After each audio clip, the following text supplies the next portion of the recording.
Mr. BJ Patterson, good morning. Good morning, Mr. Mark Taylor. How you doing? I'm doing good. How are you doing? Not too bad. Not too bad. It's Thursday. We're almost through the week. It's Thursday, State of Affairs. It's officially tax day has passed. That's passed. Yeah. Let's hop right in. All right. Tell me. Last time we spoke was January 2023. Wow, long time ago. Yeah, it's. I know, and I feel like there's been a lot that's happened. A few things have happened since then. That's for dang, I'm sure. So tell me what. Give me the state of affairs logistics right now. Chaos. I think that's Everything. Probably the operative word, chaos. You look at ocean freight, air freight is in utter chaos right now. The war notwithstanding, tariffs. We spent dealing with a client, and we were trying to import something from China. It took us 3 hours to figure out the HTS codes and what the actual tariffs would be on it. It was daunting. Wow. And then on the trucking side, they're finally out of the freight recession. You're starting to see capacity issues on the truckload side. Primarily attributed to the enforcement of the CDL enforcement that the administration has done, has reduced, for the most part. Now we call it, a needed reduction in capacity. So now capacity better matches volume. You're seeing finally get freight rates that are, for lack of a better term, a livable wage, so to speak, for some of these truckers. A lot of truckers have gone under, but the ones that have survived are now in a better financial position. So finally, I think it's the longest trucking freight recession in history, about 4 years. And then you've seen just catastrophic rates on the freight side. Warehousing side is a completely different tale. I call it we're still the effects of the COVID hangover, excess capacity in the warehousing side, and that's attributed to a few things. One, the way I see it is that, overbuilt because of COVID, a lot of, space that people overbuilt during COVID. And now you also see a reticence on people to hold too much inventory for a couple of reasons. One, tariffs. You're seeing a lot of, instead of big, large orders, you're seeing a lot of smaller orders, which require less space. And so kind of back to that just-in-time kind of mentality. And I think you're going to see some buildup in inventory because of the war. People are feeling the pinch and out of stocks and inventory issues. But you also still had a lot of excess inventory, again, going back to COVID, that is finally, seems like it's kind of worked its way out of the system. But now you have, record vacancies in warehousing across the country. And so, from a warehousing perspective, it's pretty bleak right now. I don't see the off ramp for it yet. As long as tariffs are where they are, people are going to be very, reticent to, buy large quantities of inventory and spend that money now when they don't know where the tariffs are going to be in 6 months. So, take a manufacturer that's selling into some large retailer, they've got to agree 6 months in advance how much they're going to sell that inventory to them for. Mark's widget that he sells to, a large retailer, he agrees to sell it to him for $10 a unit. And in 6 months, when the unit actually arrives, stateside after it's been manufactured and through the supply chain and arrives, well, the tariffs have doubled. Well, the retailer says you agreed at $10. That's kind of on you. So you're seeing a lot more of this, lots of smaller orders, things being held in whether it's in Asia or wherever. It's inventory being held at the point of origin and not shipped to the U.S. until it's needed. So I don't see an off ramp for the warehousing side of the business anytime soon. This gets back to a point I've heard not only you say, but a couple of people say, where it's like warehousing probably won't recover until the housing market recovers. Absolutely. I mean, anybody that's been in the warehousing space, 3PL space for any time knows that housing starts really drive the economy. And people aren't buying houses, people aren't building houses, people aren't buying new furniture, new appliances, new curtains, new everything that you buy when you buy a house. So I was taught at a very young age, and that means that was a very long time ago, that housing starts really drive the warehousing market more so than just about any other indicator. So till interest rates drop, something happens in the housing market. And again, I don't see that off ramp anytime soon. Then you also have a generation that isn't as enamored with owning a home as the previous generations. So it's a lot different consumption. Very different, very different. Everything you read, everyone you talk to thinks that the latest generations are pretty satisfied with just renting. They like the mobility, they like the not being tied down to one location. All those things matter. And so you also have a generation that, a lot of them coming into the age of buying a home lived through the Great Recession. And so they're very reticent to make these large commitments. And so, again, I don't see the off ramp there, anytime soon. So the housing market being down, tariffs against inventory, that being a problem, and you have an overbuilt warehousing business, industry, so to speak.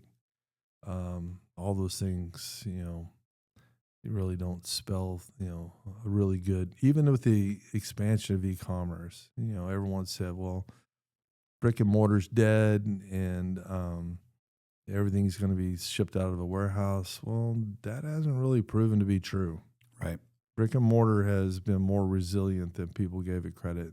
And I don't think anyone believed that people would miss going to the store to shop. Right. But it's an event. It's something that people do. It's a type of ritual.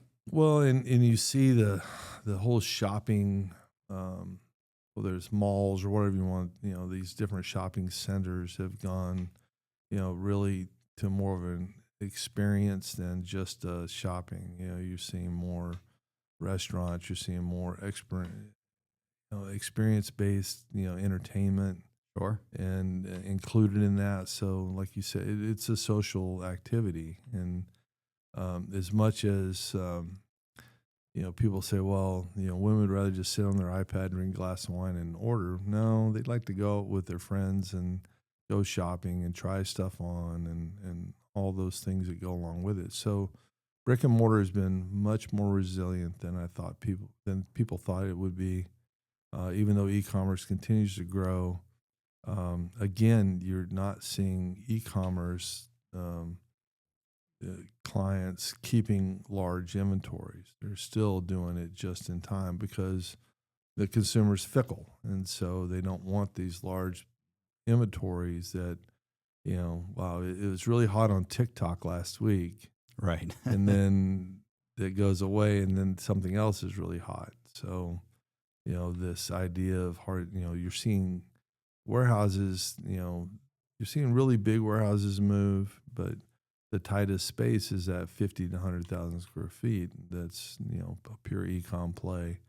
That warehouse space is, tighter than the others, but that mid-sized warehouse space is plentiful. which is the 250 to 750. Yeah, I think 150 to 250, I would say, some of the reports I just saw.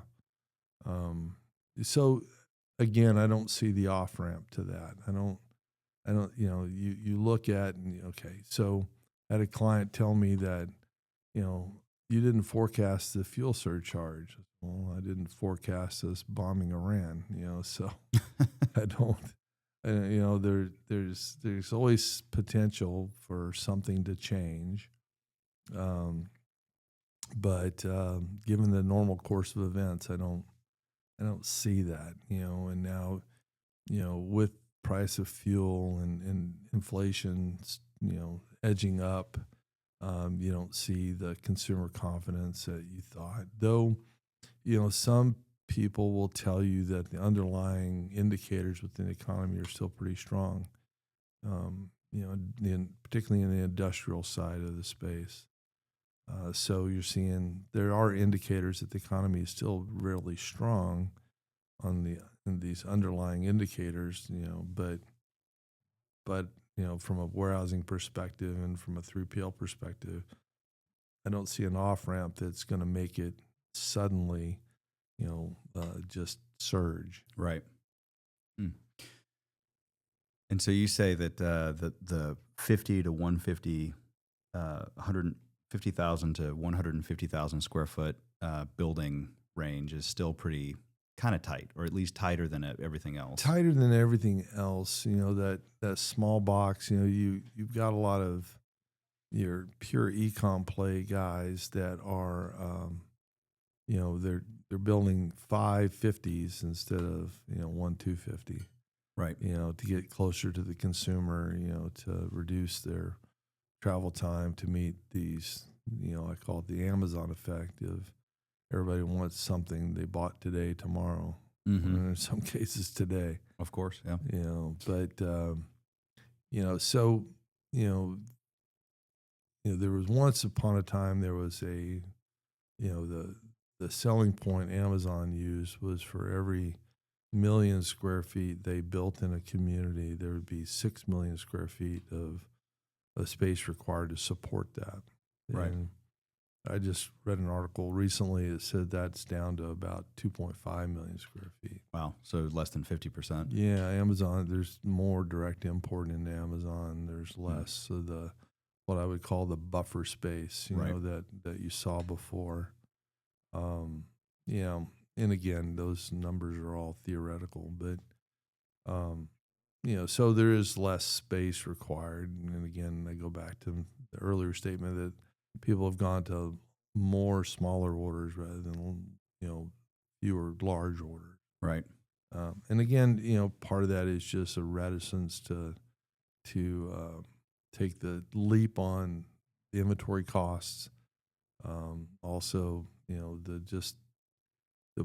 one of the byproducts of the e-com boom is, I read an article a while back that said the consumer is more fickle than they've ever been. Mm-hmm. Whether it's a social media effect of, TikTok and Instagram and all those, what's hot today is absolutely dead tomorrow. Sure.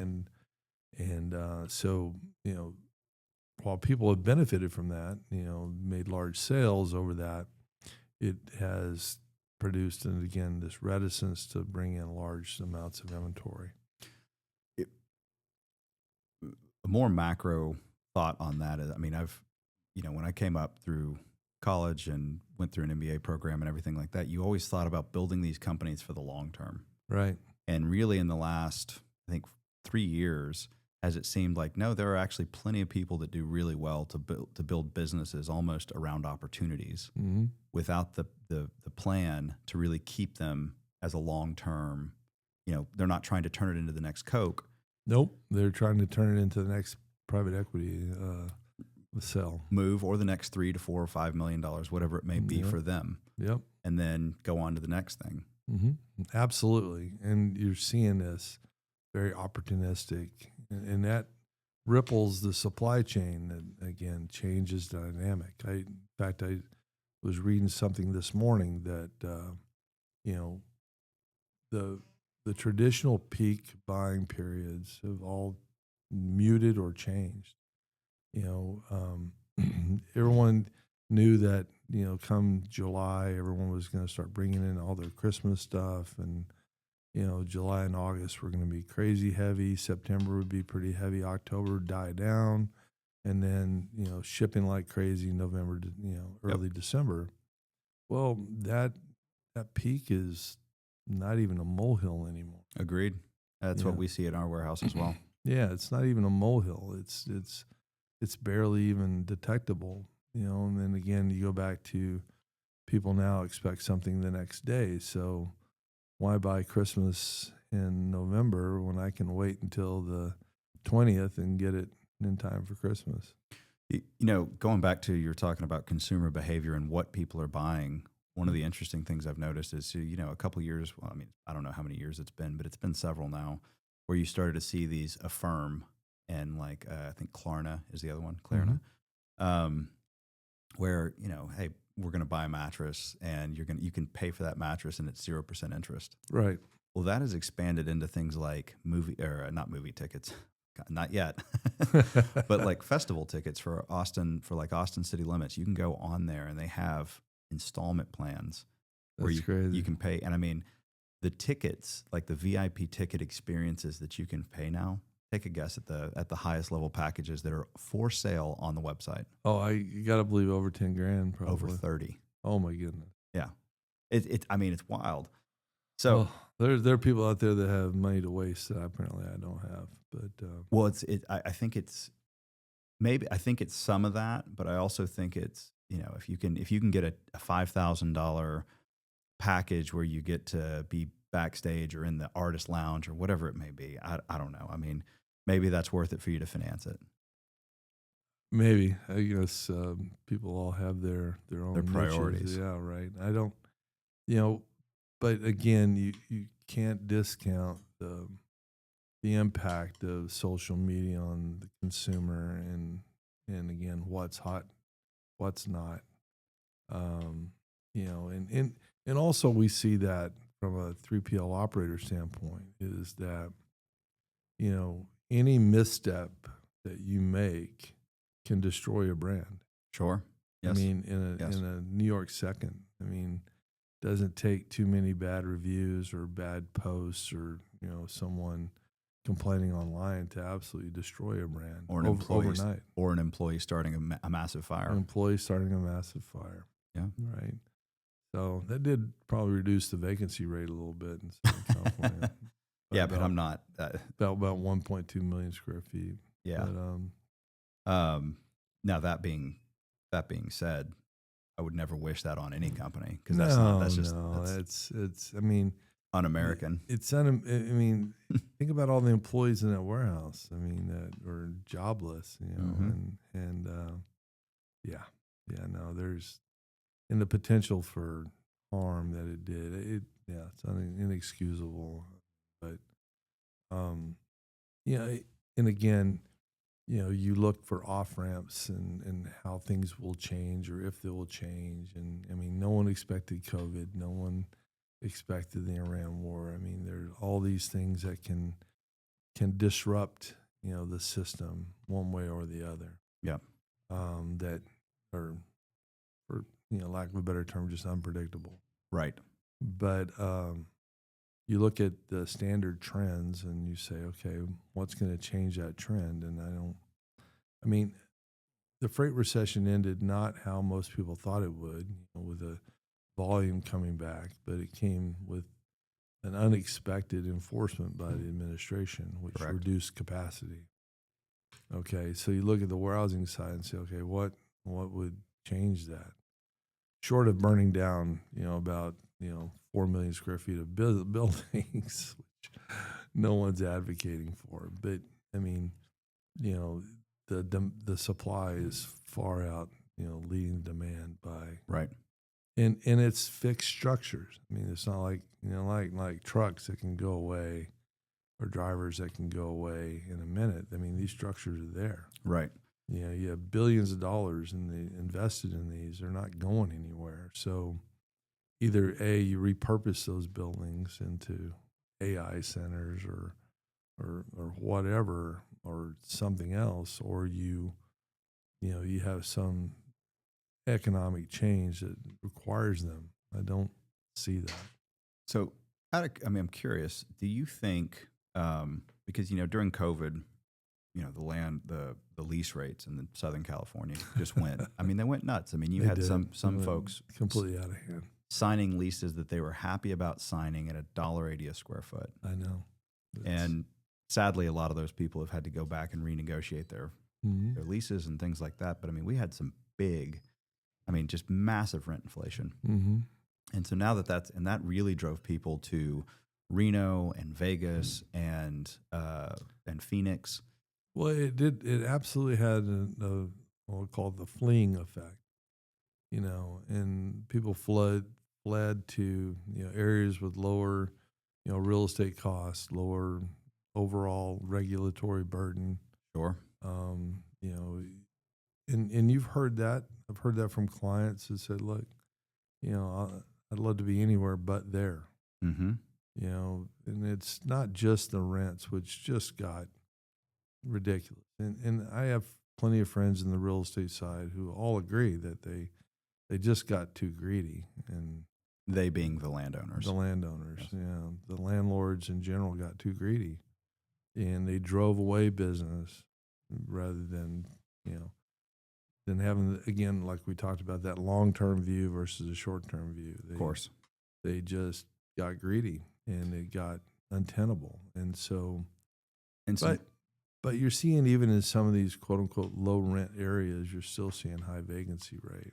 Right. But it's not just that. It's the regulatory environment in Southern California specifically that has driven people out of the area as well. They're and again, and a lot of times to their own detriment. Mm-hmm. We've seen this with people who have moved to outlier areas, whether it's Phoenix or Las Vegas or Salt Lake or Reno or wherever, and it doesn't take them long to figure out that their overall cost of service is higher. Whether it's inbound rates, whether it's the other thing that people don't think about is the quality of the workforce in those areas. Right. Are the workforce in those areas, are they the type of workforce that not only willing but can work in a warehouse environment? Right. I've seen this decades ago when people moved into some warehousing in the South. They said, we're going to convert all these farm workers into warehouse workers. And no, you're not. No, you're not. They don't want to do it. And so, things that looked very promising on the surface weren't. Well, even back, I remember, 2022 and 2023 is when I feel like we were seeing a lot of that kind of fleeing from Southern California. And I remember specifically getting quotes for drayage over to Phoenix. And so to get it to my warehouse or your warehouse at the time was $600 to $800 from the port. Well, you go even going to Victorville, which is only 45 minutes up the road, right, up the mountain pass. That would bump it up to $1,200 to $1,400. Going to Vegas went up to $22 to $24. Phoenix was somewhere in that 28 to 32. 28 to 32 now. And then and then Tucson was 34 to 38. Right. And so it's all, you start looking at that, and if you have a customer that is turning inventory quickly, then you can only move 26 pallets of oversized stuff on a trailer. Or if you're just doing a container, let's say that's 40 pallets. But that decrease in storage, and let's say it went from $25 to $15, just as an example, you're really only saving $400 a month on just the storage piece, never mind the handling pieces. But then you have this situation, and that's assuming a 40 pallet, somebody pulls 40 pallets off of a truck or off of a container, and they move it to there. That $400 delta doesn't cover if you move that stuff in a month. No, it doesn't. And then the other thing, we go back to the workforce and conversation I actually had yesterday with someone operating in Phoenix. The workforce is about half as productive. Wow. So your labor costs are double. Because what you're paying in Phoenix for labor isn't significantly different than what you're paying in the Inland Empire. That's right. California. It's not significantly different. And so, those labor costs add up very quickly. And again, people don't do the research into the areas they move into, particularly when they move into an area where warehousing isn't a primary economic driver. That's right. You go to areas that are, primarily, we use Salt Lake as a great example. I mean, they have driven from an economic development to more tech-based industries there. Yep.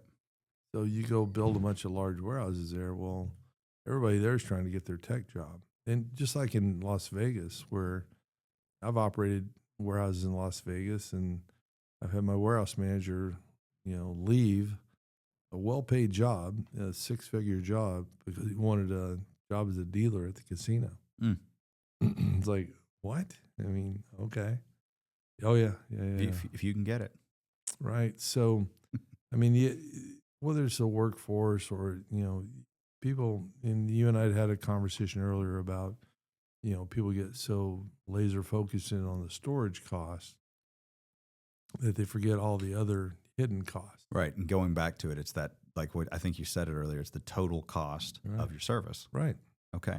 I mean, it's the bigger picture of it. It's so when I don't have a trained workforce, and people will always point out to me, I've had this conversation more times than I care, is that, well, this retailer's there, this retailer's there, this retailer, they're all operating warehouses in that market. Yeah, because they have to. They have to because they have, stores in that area that they have to service. Mm-hmm. That's all well and good. Which is easy to track when you have population. Mm-hmm. Right. Where the people live is where the people have to put the product to sell. Right. And so now, okay, if you're a player that's servicing just those regional distribution centers in that market, okay, I get it. That makes sense for you. But if you're distributing nationally out of that warehouse and you think that you're going to get a better deal, you're mistaken. Mm-hmm. First off, if you're operating in 3PL, then those retailers are paying, 1.25 to 1.5 times more than you are. Right. Their benefits are probably better than yours. And they've got a name recognition that's going to attract employees more so than you are. And so to make that your quote unquote single location to distribute nationally, you're going to struggle. Yep. You're going to struggle because not only is the workforce not as productive, when they're not as productive, they make more mistakes. It costs you more to manage those people. So all those hidden costs, whether it's shipping mistakes, which, particularly if you're shipping to retailers, you're incurring back charges and all the different fines that come along with that, those mistakes. And so you're less productive, you're making more mistakes, you're hurting your brand long term. Right. But people don't think about that total picture. So let's start at the top, because this is a very, very important concept. Okay. I think the first thing, and just from the time that stuff comes off the ship to the time it gets into our warehouse, the very first thing a customer is going to pay is going to be the drayage. Right. Which is literally the truck moving the container, or, from the port to the warehouse. Right. And the point I think that's really important to take away here is Southern California, if you're in the Inland Empire especially, is going to come in at less than $1,000. Yes. Everywhere else that's worth it, or maybe not worth it, more than $2,000 at least. At least. And then you also get the fact that, okay, so that's your inbound, then it's going to get, okay, so again, like we said, everybody gets fixated on the real estate costs. Okay, I get it. Storage. Storage costs. I Yep. mean, it's a you know, it's a fixed cost that happens, and I get it. That all makes sense, and I get why that. But then let's talk about the other costs that go on top of that. Handling. The handling costs are going to be more because they're less productive, and you're paying the same labor rate. The mistakes and the back charges and the fines are going to increase when you have less productive workforce. You're going to have to pay more in management fees to do that. And then let's get to the outbound, right? When you move to these locations that are quote unquote remote or away, there's less density, right? So there's less density of warehousing. So what that means is there's less trucks, Mm-hmm. And then you get into an area where there's not a lot coming out of those areas. So the competition for trucks is very high, and there's not a lot of them to begin with. Right. So now you're seeing your outbound costs, and again, we've seen clients that have moved to some of these remote areas, and well, they moved away from the density of Southern California, and they moved to these less dense areas. And now the retailers who are picking up collect freight are charging them, a delta for the transportation costs Mm-hmm.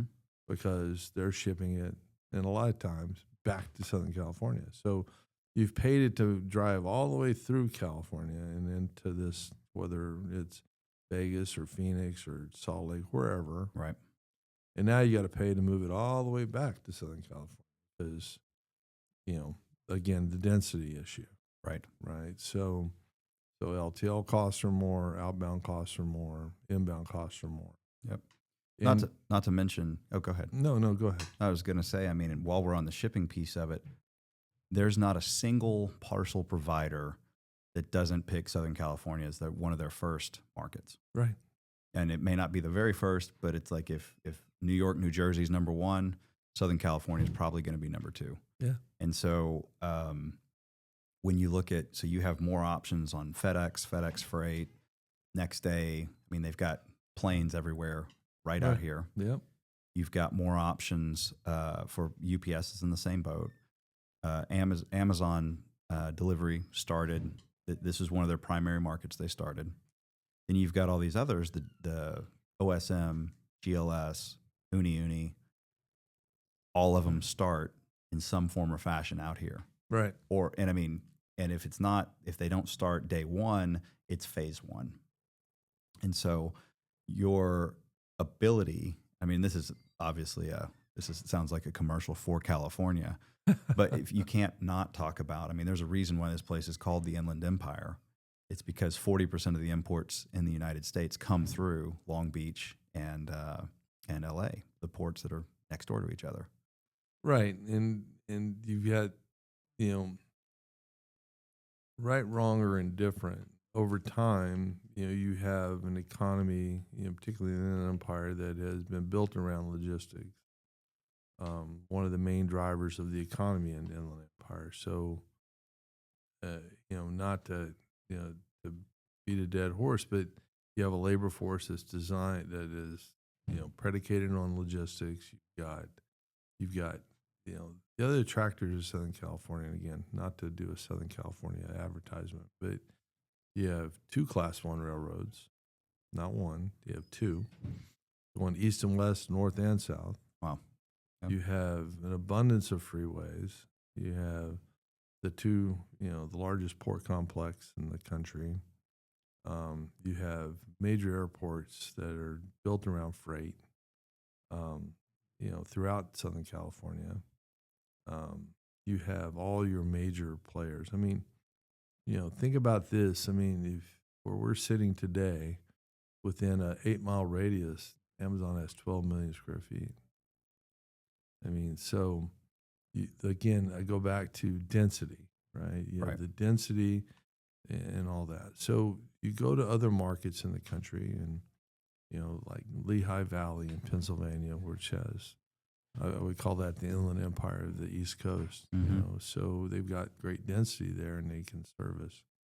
You have parts of Chicago Indianapolis, again, have that density and the ability and the railroads and the air and Right. they may not have the ocean port, but they have density. You start going to all these outlier areas, and they don't have that density. That's they right. don't have that. And so while it may look good when I'm looking at the real estate, I'm not looking at the big picture. I'm not looking at all the other costs that go into operating that facility. The total cost of service. Right. And I think that's something that people miss, And again, I go back to what we talked about earlier is that you make mistakes in this business, and it's beyond just the back charge or fine you get from a retailer. If you're doing e-commerce and you're making mistakes, that brand gets eviscerated online. Mm-hmm. And those videos, those posts, they add up really quickly. They do. And so you've got to, manage that. And again, people don't think about that.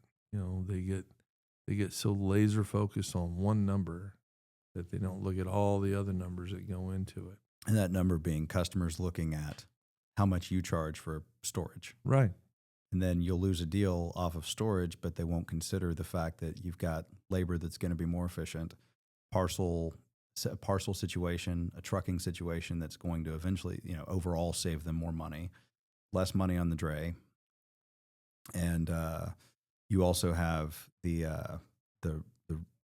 as you said, I guess going back to the labor piece, but the retail compliance aspect of it. Right. And that is really kind of just more of an addition to the labor already being, cued into how to do things and like being trained up for it. Well, and we kind of go back to our earlier conversation that, brick and mortar hasn't gone anywhere. Right. It's morphed and it's changed. Yes, for sure. But, I'll go back to particularly during COVID when you had this really massive boom of e-commerce and people entering into the business. Well, now, even you're seeing a lot of e-com brands that were e-commerce only moving to brick and mortar. Sure. Yeah. Because go back to the density. They can't get the volume they need to get the pricing they need by shipping simply one at a time. Right. Shipping large quantities to retailers is more economical. Margins are ultimately better, even though, there are people out there that argue the opposite of that. They are better because you're shipping larger quantities. They can get the volume they need to get their manufacturing costs down. There's a lot that goes into that. Well, then you have these e-com players that have no idea what a routing guide is. Right. They have no idea the complexities that these retailers put on shippers to ensure that, the product they get fits in their system. The advent of the back charge was really predicated on automation. So the retailers that were receiving the goods needed a product that was compliant with the automation they were installing in their DCs. And so this is all retail compliance. It is. That's what retail compliance is really based around.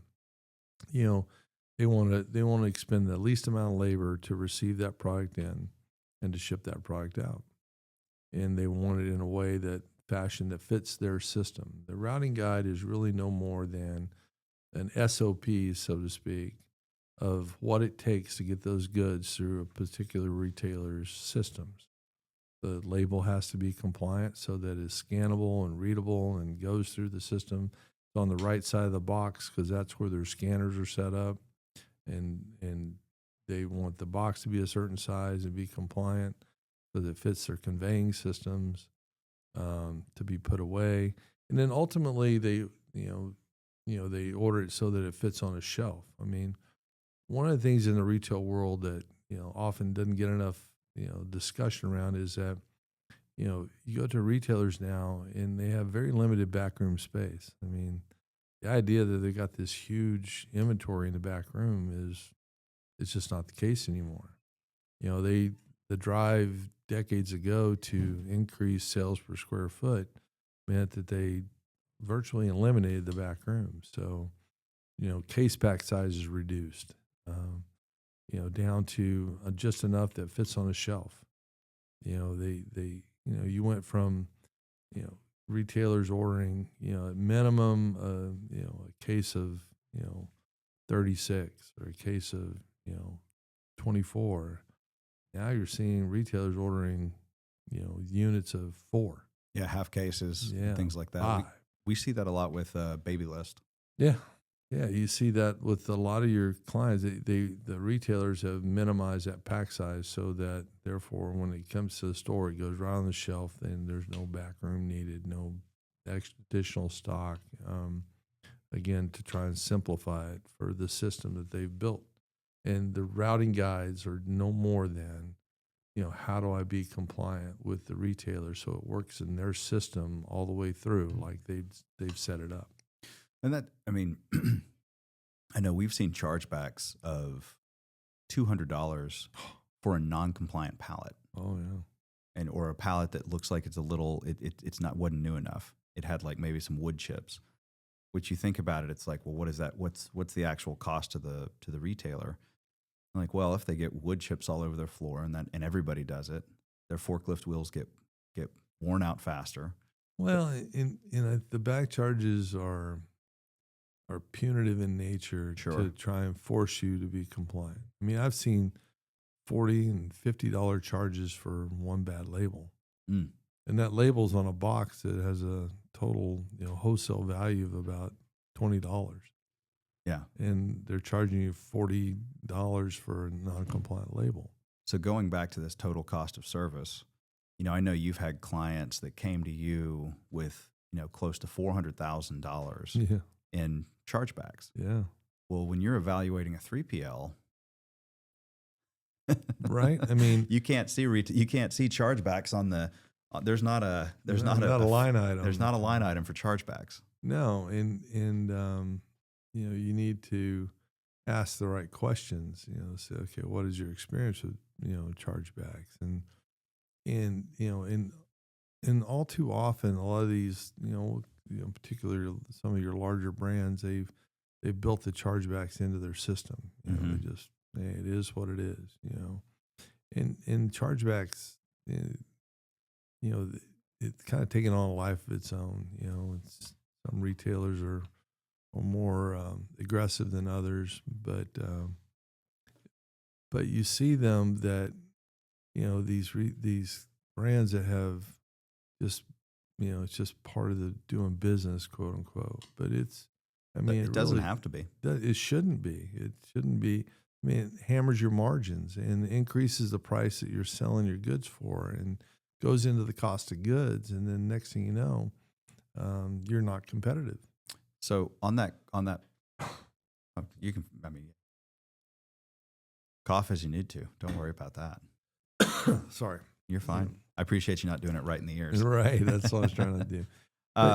With that customer that came in to you the previous year with $400,000 in chargebacks. Yeah. After they got to you, what was the next year like? I think the first year, as we there was some systems issues that was causing a lot of their chargebacks, and we worked through them. First year, we reduced it by $100,000, and then the next year, I think their total chargebacks were like $11,000. They were all their fault.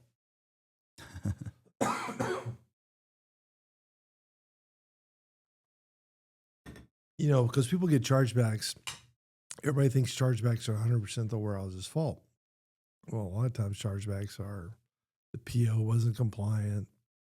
They didn't identify the start ship date correctly, or the window correctly. Right. There's a lot that goes into that or they're short inventory. They sold stuff to the client that didn't get here in time. Yeah. Didn't make it from the manufacturer in time. So now they're shorting a PO. They get a chargeback for that. They're canceling items off a PO. They get a chargeback for that. Right. Which goes back to inventory accuracy. Right. Yeah. Inventory accuracy, or they didn't check your system. And well, it's not even just our system. A lot of times, what goes into the, getting we always say that supply chain is no more complicated than getting the right stuff to the right place at the right time. Mm-hmm. Well, that's a very holistic, thing. I've got to know my manufacturing time. I got to know my transit times, and a lot of times we go back to earlier when we talked about people keeping very low inventories.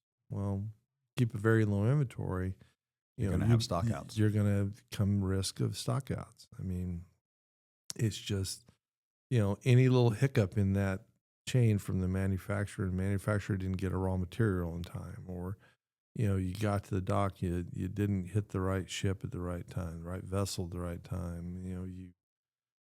There's so much that can happen in that chain that when these manufacturers cut it really close, these brands cut it close, they run the risk of not making the start ship date, and so then they get back charged because they promised it to the retailer at a certain date and they didn't deliver it. Now, on the retailer side of it, you look at them and say, okay, why such a big penalty? Well, because stockouts at my store cost me money. Years ago, I worked for a large retailer, Target to be specifically, and we knew the items that no matter what had to always be in stock on the shelves, because it was one of those items that you would have gone to the store specifically to get. Mm-hmm. And if I didn't have it, you may not buy anything else. You're going to leave and go across the street to the competing retailer. And if they have it, that's If where they you're going have next it, time. that's where I'm going next time. And so the retailers, their setup is that they don't want empty shelves. Those empty shelves drive shoppers to go elsewhere. Right. You may have a basket with 10 items in it, but if that one item that you absolutely needed isn't there, you may just park that basket and go somewhere else and not even bother with it. It's interesting because that perspective is so ingrained in the DNA of brick and mortar retail that you can go to almost any grocery, anything, Walmart, whatever, and one of the top questions you always get asked is, "Did you find everything okay?" Right. Now the funny thing is if you say no, they have no more training. Right. Like They don't know what to say then. They go, "No, I didn't." But that's very true. It's just like, do not pass go. Right. And but I mean, so again, I think back charges have gotten out of hand. That's my own personal opinion. But the reasoning behind it is somewhat understandable. That look, we entered into an agreement, and and we have contractual obligations to each other, and and we need to uphold those contractual obligations, however crazy they are. People used to tell me all the time, I've worked with Walmart and done with Walmart for most of my career, and it, people will say, well, oh my gosh, it's really hard. I said, no, it's not. You just got to do what they ask you to do. Yeah. I used this example yesterday in a conversation with a client who was complaining about how, difficult Walmart is. And I said, well, not really. If you just do what they tell you to do, I said, it's like TSA. I can remember when they first started telling people to take their shoes off. These people are sitting there arguing with them about taking their shoes off. Just take your damn shoes off and walk through the line. I mean, how hard is that? You're arguing with them is not going to change anything. They didn't make that rule. No. Well, the person telling you to take the shoes off didn't make the rule. It's just the rule. And and you arguing with them isn't going to change the rule. Right. Just take your shoes off and go through the line. Well, that's no different than dealing with a retailer. Retailer prints out a routing guide, no matter how ridiculous you think it is. If you want to do business with them, just follow the routing guide. Right. Just do what they tell you to do, and your relationship will be fine. Yep. I mean, it's no more complicated than that. And so many, I've talked to so many people that sit there and want to argue about it. Well, okay, you can argue about it, and then don't sell on them. And then don't sell to them.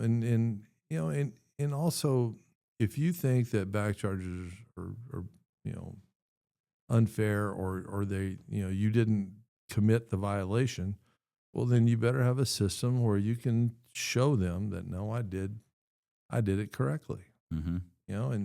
And people say, well, God, that's expensive to do. I said, what's more expensive, doing that or paying back charges? Right. I would argue that having a good paper trail and a good trail is systematically that you can prove that, no, I didn't do that.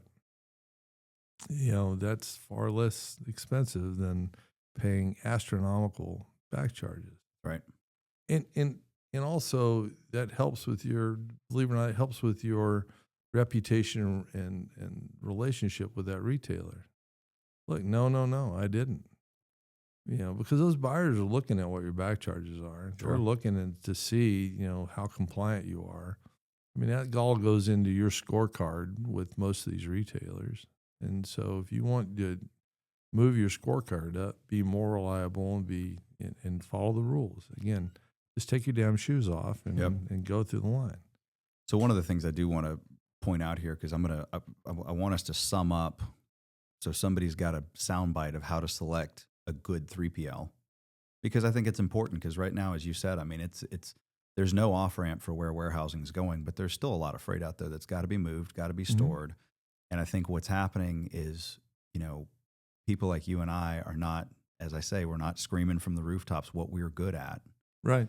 And because we've got a million other things on the plate. But the point I think that needs to be extracted from everything you just said was finding a 3PL that understands that playbook and just accepts and has built their systems around taking their shoes off or taking your shoes off at the TSA line. Right. Is important, because a lot of 3PLs haven't thought about it, they haven't had to deal with the paperwork trails, they hadn't had to deal with the EDI connections, all of the above. And that's a big differentiator. Well, it is. And I mean, it always goes back to asking the right questions. Right. And I think there are questions that don't get asked. Tell me a little bit about how you handle routing guides. Yep. Well, I mean, one of the negatives in that routing guide system is that all too often the retailers don't want to share their routing guide with the actual 3PL. They'll give it to the brand or they'll give it to the manufacturer, but they won't share it with the 3PL. Some will, some won't, but it is a common thing. You better have a relationship with your client that says, okay, if you get an updated routing guide, you need to share that with us. Mm-hmm. And that, you better be vigilant about that. I mean, they don't change a lot very often, to be fair, but they do change. And in some retailers, there's specifics depending on the department you're shipping to. Yep. They'll have nuances that, depending on the department you're shipping to. Or the warehouse for that or matter. the warehouse for that matter. Yep. That you see that more prevalently in some of the smaller retailers where, the one in Pennsylvania wants it this way, but the one in California wants it this way. And so you see that as well. But, you got to ask the question. Let's talk about retail compliance. Let's talk about your back charge history. Let's talk about how silly things like how do you maintain your label printers? Yeah. And how do you ensure that the labels are good? How do you ensure that the person processing the order on the floor knows how to do it? Yep. And knows the requirements for that specific order. Because a 3PL is shipping to all sorts of retailers. At one point, I think we were managing close to 100 routing guides. So, I mean, you better have a 3PL that has it systematically embedded so that every retailer, the specifics for that retailer are part of the process. Right. Not an add-on, not an afterthought. They are genuinely part of the process. Well, and it can't be tribal knowledge. No. It's like it can't be because, well, Susie just knows that. Right. She's been here for 20 years. Right. She knows. And it can't be that. And it has to be systematically embedded so that, every order that goes out includes the notes that says, okay, this has to be processed this way. Yep. Compliant labels. I mean, you better have a 3PL that has a system that can print compliant labels. Yep. And not take a month to come up with a compliant label. Well, it's interesting because we have never been, with AI and the ability to do, basically search through massive databases Right. and distill really pertinent information. It's never been easier to take a 60-page routing guide and pick out all the pertinent parts and pick out everything that matters to your system. But I think the problem is slop in, slop out. And it just means that if you don't have those systems in place, if you don't have that embedded in your 3PL's DNA and in Pacific Mountain Logistics DNA and Warehouse Republic's DNA, if it's not there to start, then what's going to happen is it doesn't matter that we've got these powerful tools that can pull all this stuff out because it's not going to make it to the floor. Well, and again, that has to be part of your system. That's right. It has to be, and I'm not talking about just an SOP that says you do it this way. When an order goes to the floor, there better be notes on that order that say that, okay, don't forget this. The label has to be on the upper right-hand corner, the longest side. Correct. It has to be here. You have to, make sure this one requires a carton content label and a UCC 128. There's, every retailer has their own picadillos, so to speak, and that better be part of what you do. Just like, reading the routing guides and reviewing the routing guides. We used to do a thing called the routing guide rodeo, where we'd all kind of pick them apart and see if there was something that we were missing. And again, there's all these retailers, and some of them routing guides are really good and very clear, and some of them are very convoluted. Mm-hmm.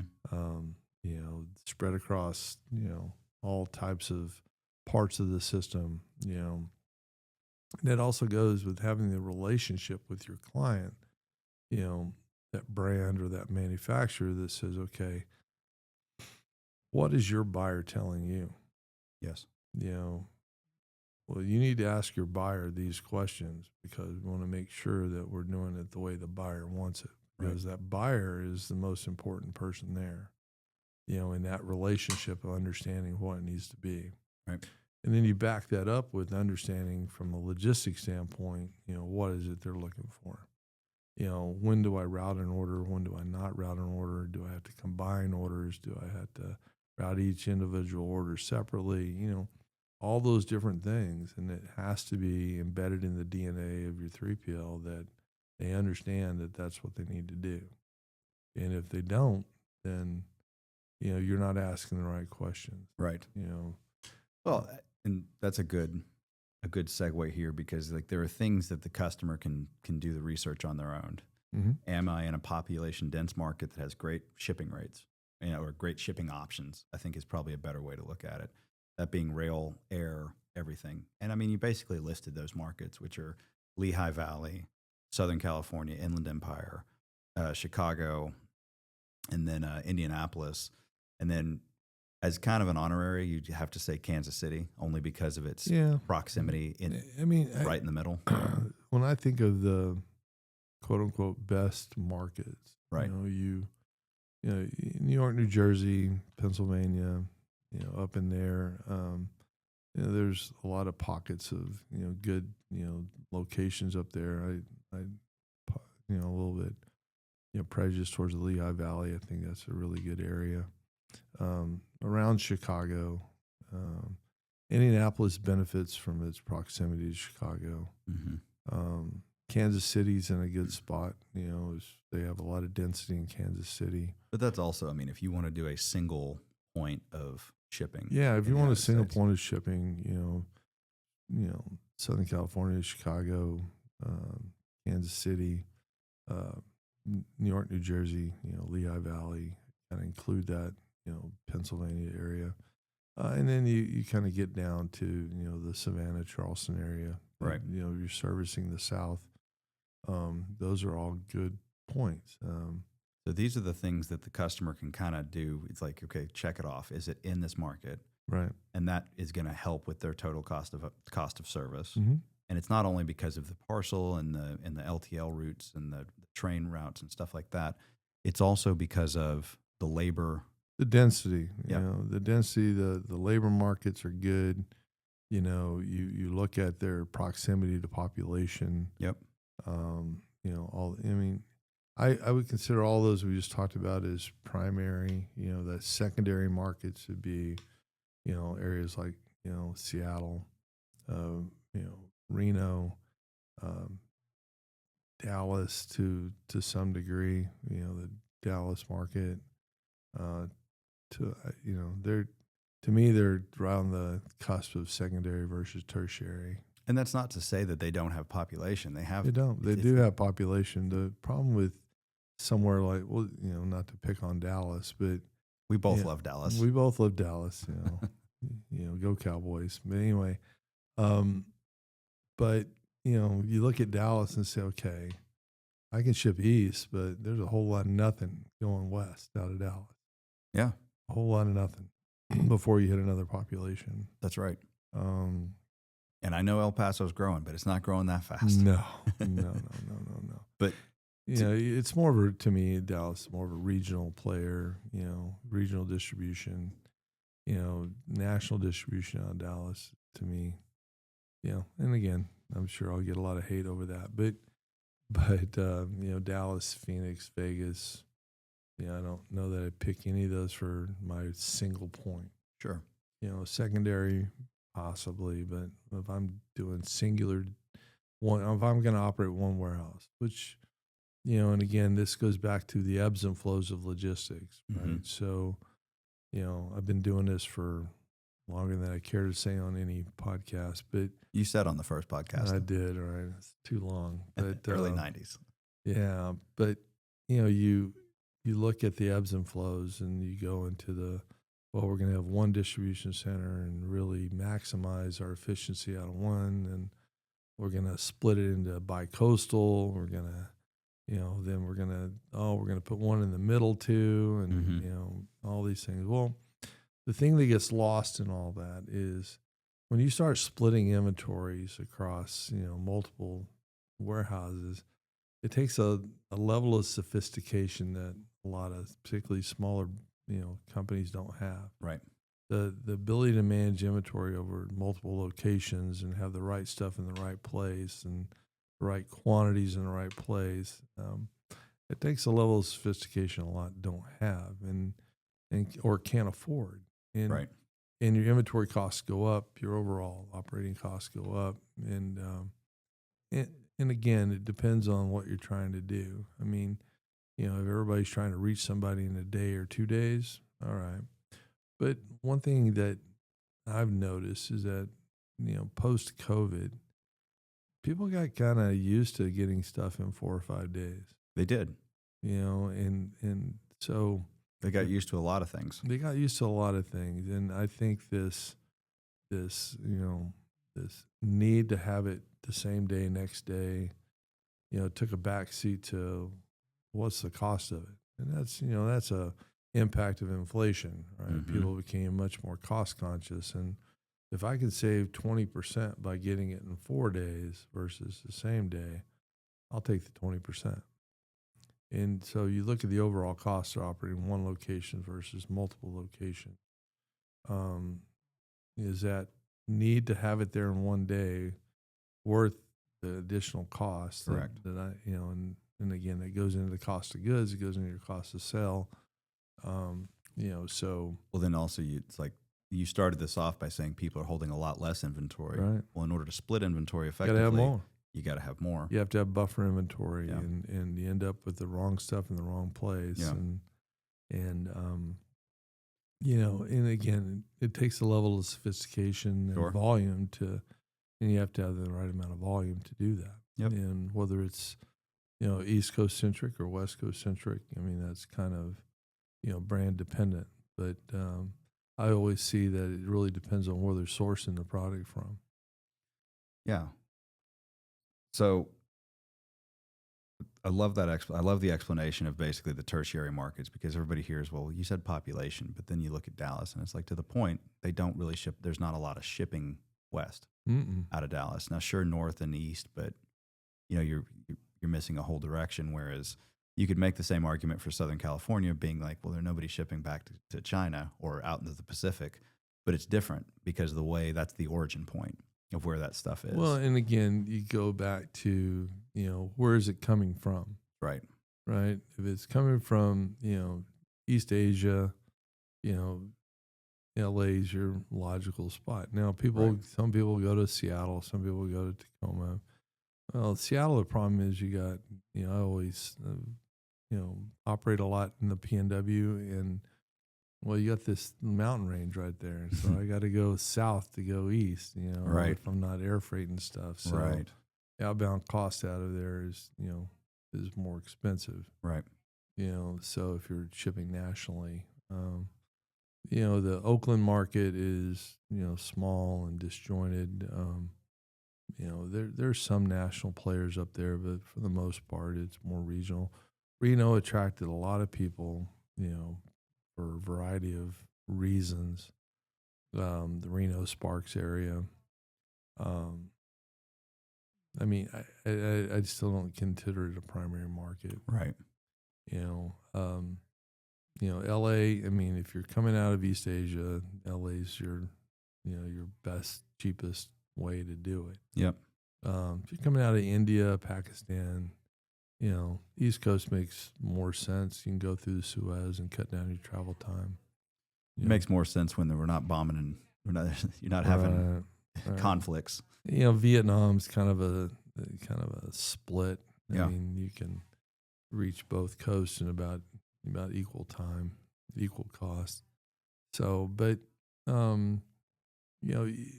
obviously in South America, you get some of the Gulf Coast, Houston, area gets a lot of stuff out in Miami, out of South America, but our reliance on South America is relatively small compared to, your Asian countries. That is one thing Texas does have going for it in terms of proximity to Mexico for anything that's coming up. Yeah.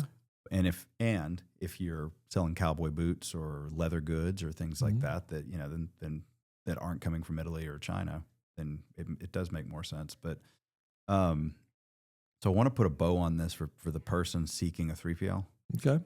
And that being that there are things that they can kind of look at themselves. And we've explained why primary markets are where you want to be. And, you're going to have to make the best decision for your company. Mm-hmm. But if you've decided that Southern California is the primary market you want, then that covers not only lower drayage, better labor pool set up for you, the ability to handle it, trucking routes, right, and all that kind of thing. And then those are the hard things. It's like somebody can go and if you're looking at a 3PL and you're not asking for the parcel rate card or give me some example shipping rates or what's drayage cost, then you are really not considering this from the standpoint of how am I going to make the best decision for my business. Right. And again, I think it's the overall cost. The overall cost. The overall cost, and you got to include the ocean freight into that, and dwell time at the port, and, all the things. Inventory is money, right? So you're, think of it as you're shipping a container full of money. Sure. Right. And that money has a carrying cost to it. It does. And so, you look at think of the supply chain as a pipe, right? And the supply pipe. The supply pipe. Yep. I think I've always thought the supply pipe made more sense than the supply chain. But, that's, that dwell time in that pipe is you want to money, reduce it. Yep. Right. And so I want to get that product to a sellable condition so I can move it and make money on it the quickest way possible. Yep. And so, there is a reason why Long Beach and LA take 40% of our imports. Right, because we're so heavily dependent on East Asia. So those are the things that somebody can do most of the research by simply asking the very obvious questions of, okay, let me see your rate card. And for the love of God, stop focusing on storage. Right. And look, another tip is if you are a client that stops at looking at the storage cost, ask your potential provider, does that storage cost go down if I can guarantee turns? Right. And again, in most cases, that is the point. The problem you get a lot of times, particularly with newer brands, is they don't understand that. Right. Or they'll come in and tell you, well, I'm turning my product 5 times a year. And they have no idea. They don't even know what 5 times, how to calculate 5 times. But they just, someone along the line told them that, and they're turning 2.5 times. So, but a great example here is, let's say somebody comes in, they say, well, I want $7 a pallet position per month. They say, okay, great. I will give you that rate, but you're going to have to contractually sign that I'm going to get 3. You're going to basically turn your inventory 3 times a month. Right. And if you can do that, I'm happy to talk about that low pallet rate. If you're asking for $7 or pallet rate, then you're probably going to show up in parachute pants. But I mean, that's fair enough. It's a long time ago. But again, the issue is that 3PL brand relationship really needs to be a partnership. You don't want a 3PL that's giving you prices that are 50% below market because they're desperate, and they're probably not going to do a good job for you because they can't afford to do a good job for you. I mean, I get it. Nobody wants very few people want the Rolls Royce version of it, but you want a 3PL that's making money, that's doing the right thing, investing in the system, investing in the process, investing in their people. Yep. The question I would ask any 3PL, what's your turnover look like? Right. What's your employee turnover look like? Right. What, are you investing in your people? Are you just, using whatever temp they send you that day? Yep. And that goes to, again, that total cost, the efficiency. So this gets into the questions that most potential most customers interviewing 3PLs aren't asking. So what's your turnover rate's a good one. What was your relationship with retail compliance? That's a good one. Mm-hmm. And so it's easy for somebody to say, well, we work with customers that work on Walmart and do this, and Amazon sellers, and we've got people that ship into Scheels and Bass Pro. All right, I'm just using some of the ones we work with. Yeah. Okay, well, how many chargebacks do you get? Right. How are you handling those routing guides? Right. And then, so I think there are a few other, if you had to come up with the top 3 or 4 soft questions that very few people ask. Again, I think the biggest questions are, well, just explain to me how you handle routing guides. If I'm, someone shipping into retail, that'd be top of my list. Mm-hmm. What do your chargebacks look like? How do you handle those? How often, do they, get, how often are you able to refute them and get them overturned? And chargebacks, by the way, UPS and FedEx are hard on chargebacks. They just call them accessorial fees. Right. But I mean, it's like that's for bulging cartons that weren't dimmed correctly, cartons that weren't weighted properly, labels. Yeah. Anyway, my point is I didn't mean to derail. No. And that's true. Those are all things that, and walk the warehouse. I mean, too often, like, they didn't even walk the warehouse. Right. Go walk the warehouse and see how it's organized and how it's clean and how the people are working. Does it look like an absolute cluster, or is it organized and people look like they're moving with purpose and they know what they're doing? A lot can be said. I've walked a lot of warehouses in my career, and it takes you about 5 minutes to think whether or not it's a well-run warehouse. Mm-hmm. And people will say, well, a clean warehouse isn't necessarily a great warehouse. I said, well, it's certainly a great place to start. It's a good place to start. Because if it's not clean, that means they're not paying attention. It's really counterintuitive, but I worked for a guy who basically ran the General Dynamics F-16 Fighting Falcon line and the Triton subline. He was the head of manufacturing. And his philosophy was if you walk a warehouse and everybody looks like they're running around like the head's cut off, that's a terribly run place. It is. And if you walk around and it kind of everything seems like real calm And boring. and kind of slow and boring, he said that's the mark of a good warehouse or a good manufacturing plant. Right. And it is. I mean, if people should be moving with purpose, look like they've got a purpose, not running around, like you said, like chickens with their head cut off. The warehouse should be clean, look organized. Everything is, I've forever told my team there's only 2 safe places for inventory: in a location and on a truck. And everything in between is suspect. That's right. So your goal is to get it from inventory to on a truck in the quickest, most efficient way possible. Another question I think customers could ask, or potential customers should be asking their warehouses, how are you verifying that package gets onto the truck? Right. Because what may or may not be understood is when you're shipping large volumes, FedEx does not come in and scan every single package. No, they won't do it. And that's a problem too. I mean, you get into that when you get into drop trailers with UPS and FedEx, is that,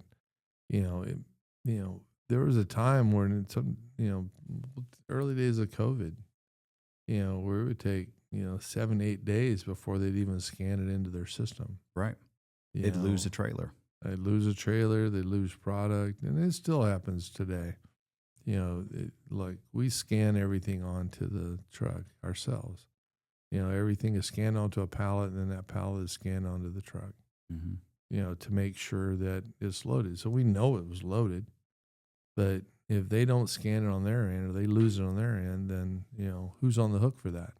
Right. And UPS said, well, you never we never scanned it. You never sent it to us. Exactly. Yeah, we did. And here's the proof we did. Well, no, we never got it. And they've really started moving towards video verification now. Mm-hmm. Like you'll ask, well, prove it. Show me the video. And so it's getting to the place where there's not a lot of people there yet, but it's getting to the place where it's like you're wanting to see the package scanned into the Gaylord and then scanned onto the truck. And if you can provide those things and hand it to them, they'll say, all right, fine. But it's almost cartel-like in a way. Very, very mafioso.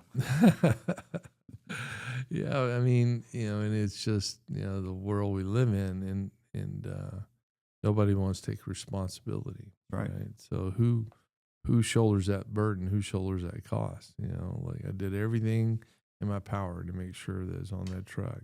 And when that gets lost, who's responsible for it? And once again, you have to be able to run the labor that's going to be able to take the time to scan the thing onto the pallet into the truck. Right. And that's not something you're going to see on a warehouse sheet.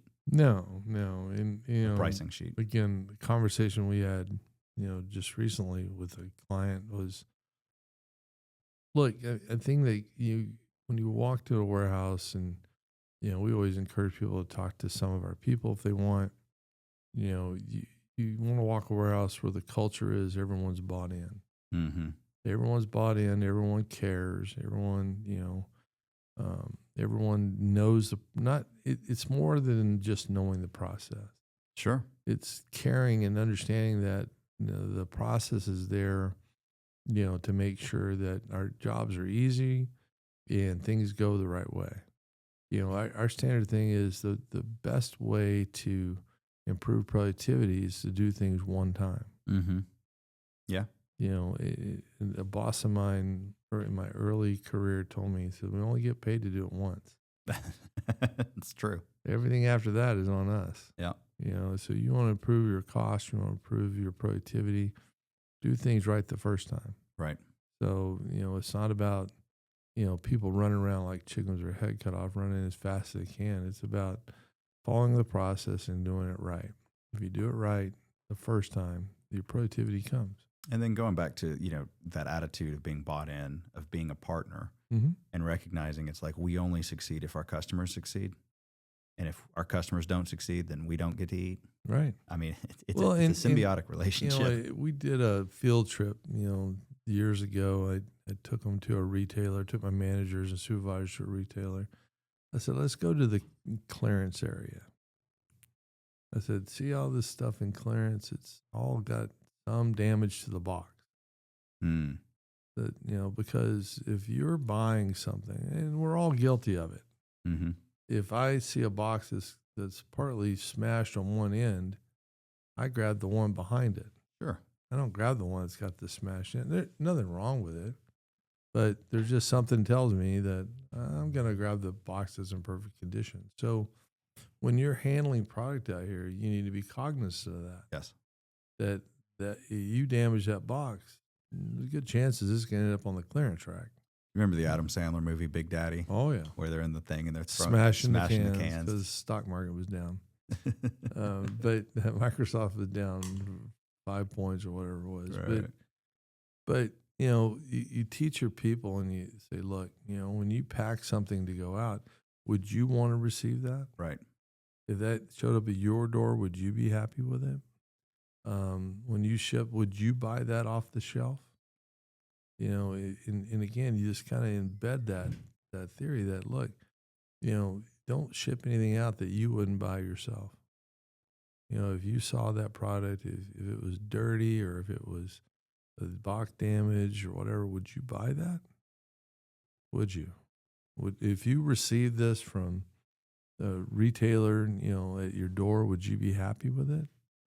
Or would you go, what the heck? Yeah.